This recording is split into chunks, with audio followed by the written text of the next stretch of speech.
오늘도 집으로 향하는 준호 씨의 손이 묵직합니다. 집사람 좋아하는 거 과자하고 빵하고 이런 거 좀 샀어요. 홀로 기다리고 있을 아내 생각에 서둘러 걸음을 옮기는 준호 씨. 하지만 텅 빈 집엔 아무도 없습니다. 아내 선영 씨는 어디로 간 걸까요? 걱정이 되니까 앱을 깔아놓은 게 있어가지고. 아내분 지금 위치인가요? 예. 익숙하게 위치 추적 프로그램으로 아내가 어디 있는지를 확인하는 준호 씨. 그의 노파심엔 다 이유가 있답니다. 지적 수준이 3살로 돼가지고 정신장애 2급 돼 있거든요. 선영 씨가 지적장애 2급이랍니다. 44살이지만 늘 물가에 내놓은 아이 같다는데요. 아무 사람이나 조금만 친절을 베푸면 아무나 따라가요. 그게 제일 위험하고 걱정되죠. 아내를 찾아온 곳은 다름 아닌 동전 노래방. 수고했어요. 길 한복판에서도 남편을 꼭 안아주는 다정다감한 아내. 자원봉사를 하러 갔다가 선영 씨를 만난 준호 씨는 곧 부부의 연까지 맺게 됐다는데요. 그렇게 동반자가 된 지 벌써 11년째입니다. 그런데 지금 상태가 안 좋은데? 말고. 집에 들어서기가 무섭게 갑자기 돌변한 선영 씨.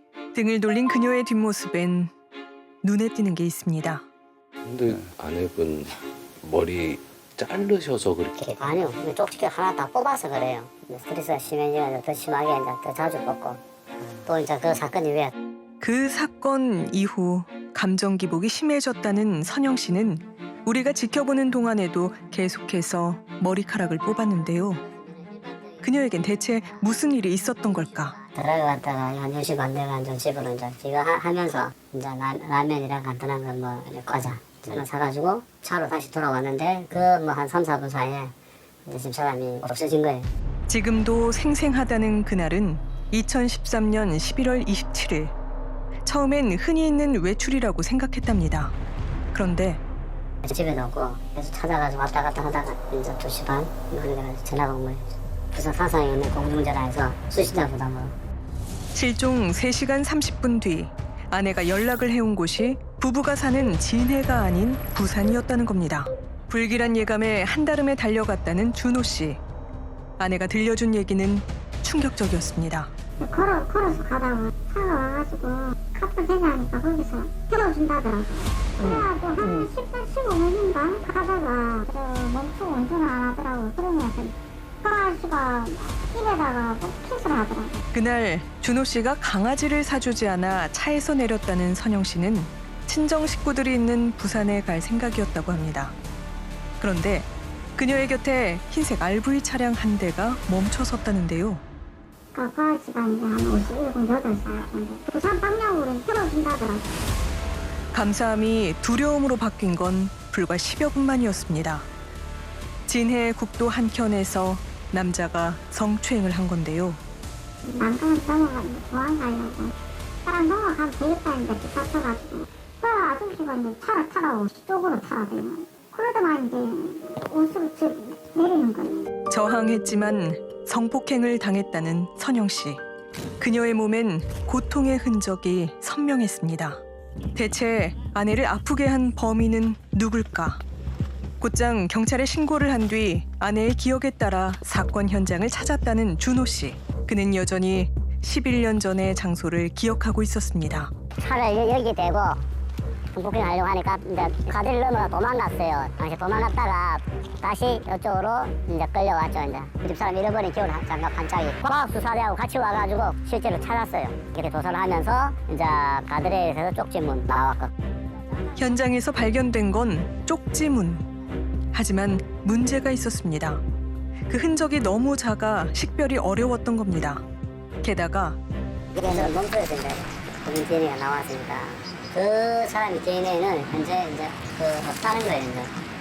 이제 경찰청이나 이렇게 데이터에 부분적으로 좀 빠져없어서 DNA 대조 분석으로도 범인에 대한 실마리는 찾지 못했다는데요.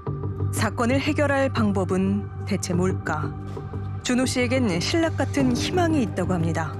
이쪽 길에서 내려주고 지금 사람 걸어서 뒤로 오는 길에 CCTV 촬영 중이죠, 그죠? 그래서 여기가 CCTV가 있었어요. 성범죄를 저지른 뒤 진해 국도에서 30여 킬로미터 떨어진 부산 사하구의 한 호텔 앞에 선영 씨를 내려줬던 범인. 아내가 차에서 내리기 전 이 앞을 지나간 수상한 흰색 차량이 포착된 겁니다. 우린 먼저 전문가와 함께 차량의 종류부터 확인해 보기로 했습니다. 유사한 몰딩이 어떤 차종이 있는지를 분석을 해본 결과 카니발하고 트라제엑스 차량에서 이 사건 CCTV에 있는 차량의 몰딩 부분하고 유사하다고 높은 것으로 확인이 됐습니다. 이 두 개의 가장 큰 차이점은 손잡이 위치가 완전히 다르거든요. 그렇기 때문에 원본 파일이 있었다면 손잡이에 대한 위치를 정확히 특정할 수 있을 것으로 판단이 됩니다.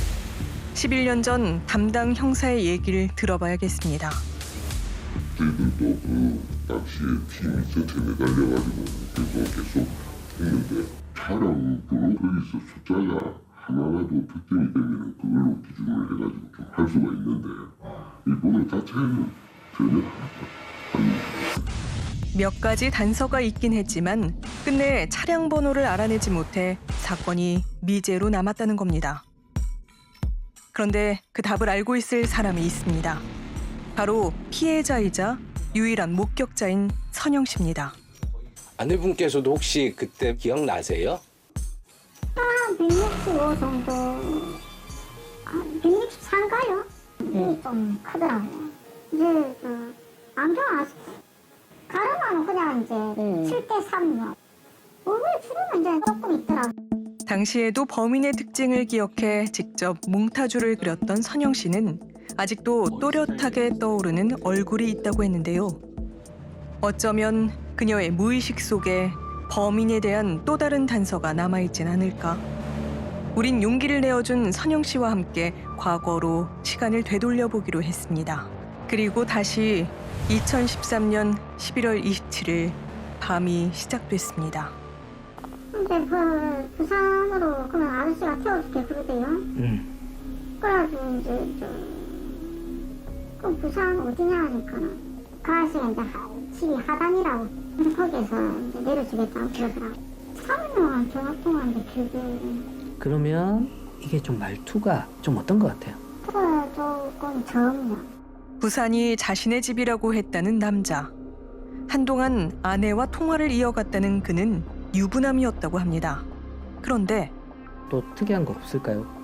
그 당시에는 이제 만화니까 그랬어요. 그래서 한 요정 짧은 건데 2배나 길더라고요. 그런 걸 제가 못 봤거든요. 무심코 조수석 서랍장을 열었다가 유난히 손잡이가 긴 손전등을 봤다는 겁니다. 이것은 대체 어떤 의미일까? 우린 공구거리에서 여러 상인들의 얘기를 들어봤습니다.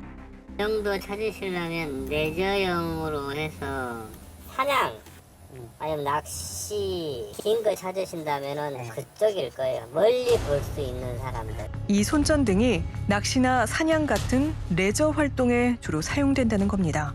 하지만 그런 건 낚시점에서 별로 안 씁니다. 제가 낚시 쓰는 거는 대부분 헤드를 간을 빼주고 뭐 이런 용도로만 쓰지. 우린 현장에서 사건을 다시 되짚어보기로 했습니다. 선영 씨가 낯선 남자의 차에 오른 장소는 유독 주변에 공장들이 밀집한 곳이었습니다. 공사를 그때 하고 있었으니까 범인은 그때 이제 그 당시에 그 공사한다는 걸 알았고. 겨울 밤, 자정에 가까운 시각. 공사 현장 주변에서 성범죄를 저지른 남자. 이 정황들이 가리키는 건 무엇일까? 사실 범죄 심리 전문가는 남자에 관한 단서가 이미 여러 개 나와 있다고 말합니다. 자, 우선 50대 후반, 그다음에 키 165, 경상도 사람. 네 번째, 진해에서 그 시간에 부산 쪽으로 가니까 거주지는 부산. 근데 바로 사상을 거쳐가는 거죠. 이 사건 같은 경우는 용의자에 대한 자료들은 꽤 많은데 그것을 구술로 이렇게 꿰지를 못한 거죠. 준호 씨 역시 11년 전 수사에 아쉬움이 크다고 합니다. 지역경찰서 간 시간이 이제 5시에요. 아침 새벽 5시. 내가 배우자하고 정신장 이거 들고 집행명령이 세살이고 충분히 설명했음에도 불구하고 당진 여사 2명은 집사람 말이 신빙성이 없기 때문에 현설 수사하기 때문에 사건이 아니다. 그런 식으로 사건 접수 자체를 안 받아줬어요. 신빙성이 없다고. 사건 당일 사건을 접수받은 경찰들이 선영 씨의 말을 의심했다는 건데요. 우린 경찰에 재수사 계획을 물었습니다. 그 당시 현장에서 확인된 DNA 정보가 있기 때문에 추후에 언제든지 용의자 특정이나 다른 사건으로 이렇게 일치가 된 사건이 있으면 저희들한테 연락이 오니까 그때 수사를 재개하겠다고 말씀을 드렸습니다. 11년은 참 긴 세월이었습니다. 그 시간 동안 하루도 범인 찾기를 포기한 적이 없다는 준호 씨는 최근 진해 곳곳에 현수막을 걸었는데요. 2013년 당시 흰색 RV 차량을 운전했던 그는 진해와 부산을 오가며 일했고 키 165cm 정도, 입이 큰 게 특징인 남자로 차 안엔 손잡이가 긴 손전등을 넣고 다녔습니다. 이 인물을 알고 계신 분들의 제보를 준호 씨와 궁금한 이야기 와인은 간절히 기다립니다. 장애인에 대한 성폭행 혐의엔 공소시효가 없습니다. 그리고 우리의 추적에도 끝이 없을 겁니다.